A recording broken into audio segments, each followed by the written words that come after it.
You let me out.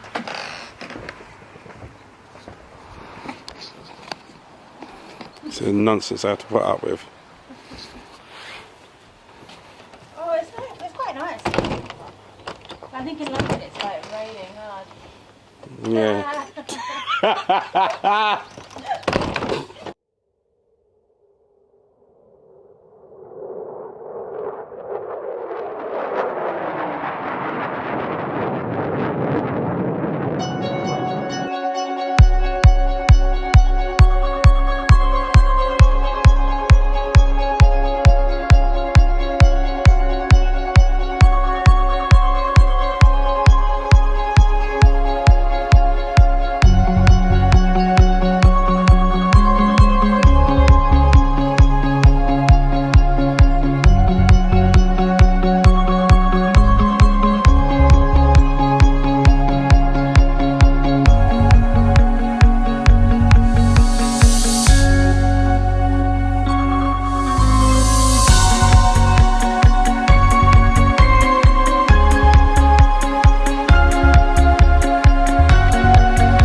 Karen wanted to do this walk and she's like, oh, we can just walk out the road and turn right. And then a mouse came out from the hedge over there and you heard her scream and now she wants to go back for the car.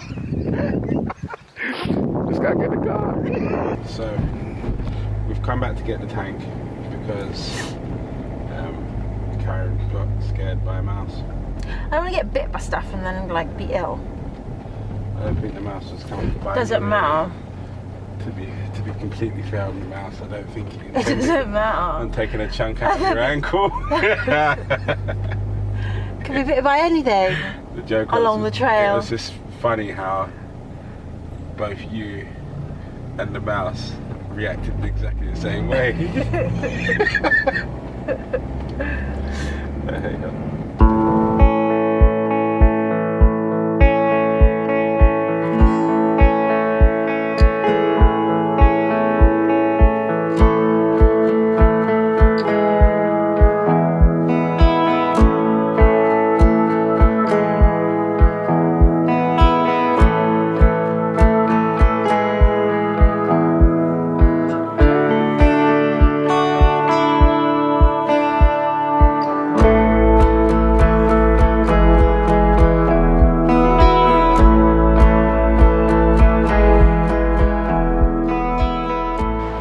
But the bit of the tree that you see, you don't really clock how, because obviously they go down further than this, but even that's quite a way down. Yeah. Why so close though? Huh? Why so close? I'll push you in the river. Gosh. Isn't it pretty? I like the sound of running water. What, like the toilet? No. You're on the danger side. Yeah, and did you just see how I changed sides? So I'm on the side that's closest to the drop and you're on the inside, safe. Yeah, but then I'm going to get you out if you drop. So You're gonna get me out. I get myself out, innit? I's man. Get myself out. So we decided we're gonna take a little walk. Thought we couldn't, well, we wanted to make this journey up last time, but I was a bit nervous because we had BMW 3 Series at the time and I didn't want to get stuck. So as soon as we got the tank now, we thought we'd take a little journey up and explore nature. yeah, I'm getting a bit itchy. As we're getting closer and closer to the waterfall, you can hear the sound of the water intensifying as it splashes on the rocks below. I feel like a bit like David Attenborough. That's it, isn't it? Yeah. You go into the woods today. Dun, dun, dun, dun, dun, dun. Basically saying be careful. Yeah, so go on. I'm only scared now. About what? Why? It's an iron bridge. Why are you You trying to? I'm not trying to push you off nothing. I'm trying to find a footing.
I'm taking a hit on the Do you want this? thing though. Put it for that. There, put it on you. There you go. That's better. Hello. Oh, you can start. No, you can start for once. You start. Hi. What do you want me to say? Whatever you feel It's been to. a while. I know it has. It's been a while. But we're back. Wanted to do this little piece bit first of all before we get back into sort of regular broadcasting, if that's the right term to use, just to explain why the page went quiet, because there was a not very specific reason. There was a specific reason for it, and that was simply that we suffered a miscarriage in November, wasn't it? Yeah.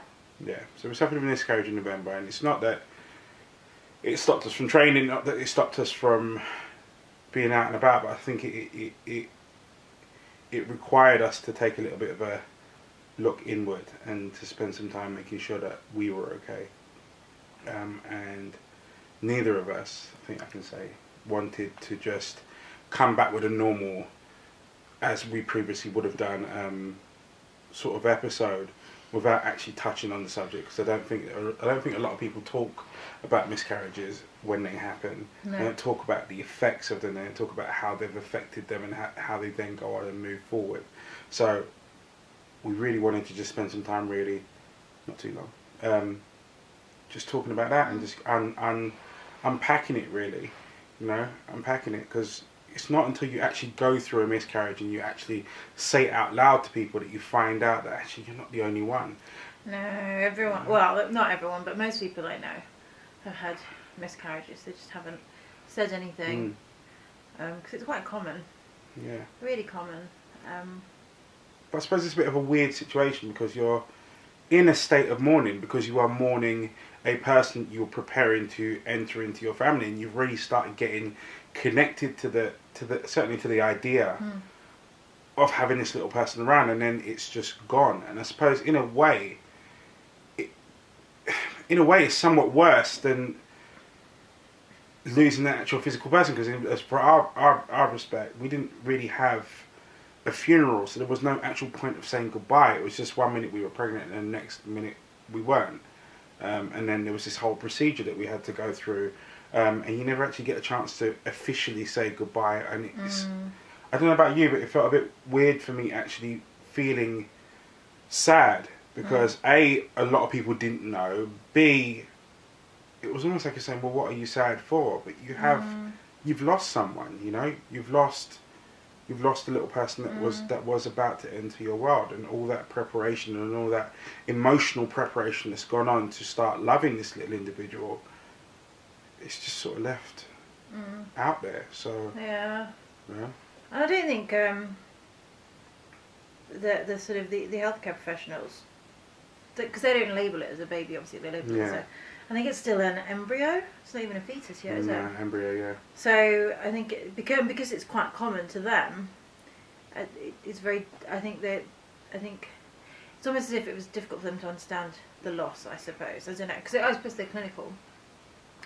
And then and then other people, because you had other people going, oh well, at least you can have a baby, or at least you can just. Which that's not helpful, by the way, to tell people after a miscarriage. No, it's not. At all. Especially if we get a case of verbal diarrhea, really, when they're faced with someone, you go, oh well, they had a miscarriage. People go, and whatever falls out of their mouth is whatever they say next. Going back to the healthcare professionals, if there are any doctors, nurses, etc. watching this, I think you guys get desensitized to the whole subject because it is your day to day, and you forget that what the news that you're delivering is now becomes somebody's Sunday.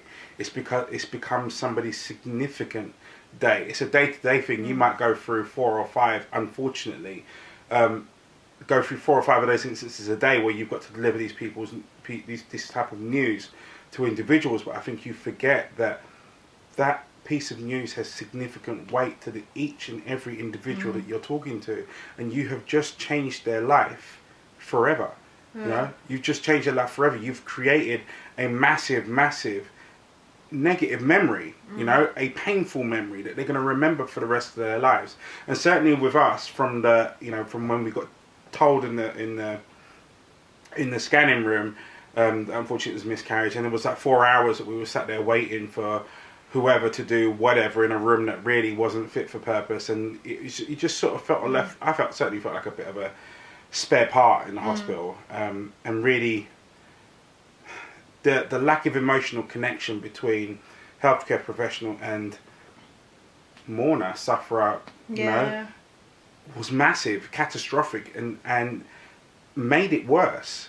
Made it a hell of a lot worse. So again, if there are any NHS professionals watching this, please do take that on board. For anybody else that's actually suffered a miscarriage or you find yourself in a situation in the future where you do experience this unfortunate circumstance, I cannot stress you enough to talk to people. Because it wasn't until we started talking to people both collectively and independently that you start to realise that, hey, it's not a defect on your part, it's not something wrong with you, this has just happened and it's unfortunate. But there are other people out there that have gone through exactly the same thing. And when you start talking to them, you start getting this level of understanding and being able to start putting this to rest and putting it behind you. The one good thing I think I found for us, certainly,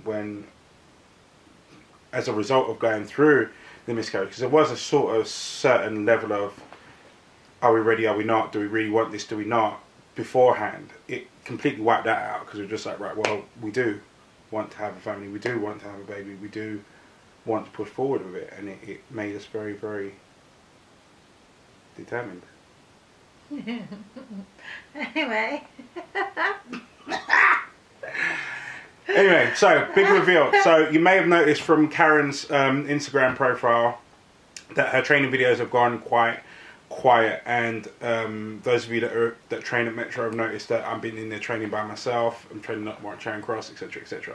And that's simply because, drum roll please. You said it. What are you going red for? Your face is going red. Yeah, so Karen is, 13 weeks. Almost 14. Almost 14 weeks pregnant. So there is a rather fidgety little individual in the oven, on his way, on his or her way. Very long 12 weeks.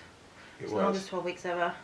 I suppose that was heightened because of what we've previously gone through. Yeah. Hence why we made the decision that Karen wasn't really going to train. We were going to focus on just making sure that we were as safe as possible. Now we've got the official point nod from the doctors, because they say you shouldn't say anything to anyone before a 12-week period. Now we can start obviously telling people, hence why we're telling you. But we can also start taking a look at exercises for women in their various different periods and different parts in their trimesters, what's sensible, what's not. So what we're going to do is we're going to cover various different bits and bobs, and really open our world out to you again. It's nice to be back at the gym. I haven't been back that often, because... No, it's been, 3 sessions I'm now? quite tired. I get quite tired, but yeah. But even at the gym I get really tired. It's a struggle. Then the interesting... I have to try and control my breathing. Yeah. The interesting thing, we haven't done a leg session yet, but we have done more or less everything else. Well, not chest. No, marathon. Yeah, we've done arms. I've done arms and shoulders so far. Yeah, I arms and think that's shoulders. all. So what we're doing is we're trying to work out where Karen's levels are at the moment, and what exercises she can do, she can't do, etc. So we'll feature her more, and we'll show it as we're going along. So the weights and dates page is going to be regularly updated, but as to what days and what times and when that's going to happen is going to be fairly organic. We're just going to keep it like that, especially for the duration of Littleton's pregnancy. Littleton's pregnancy, your pregnancy, birth of Littleton, yeah, that way around. But yeah, that's us. So Black Pinot coming, cooking, Black Pinot cooking. baking. Which one, cooking or baking? I don't know. They're like bun in the oven, bacon. Yeah, so it's both baking. Anyway, here's the training highlights from this weekend.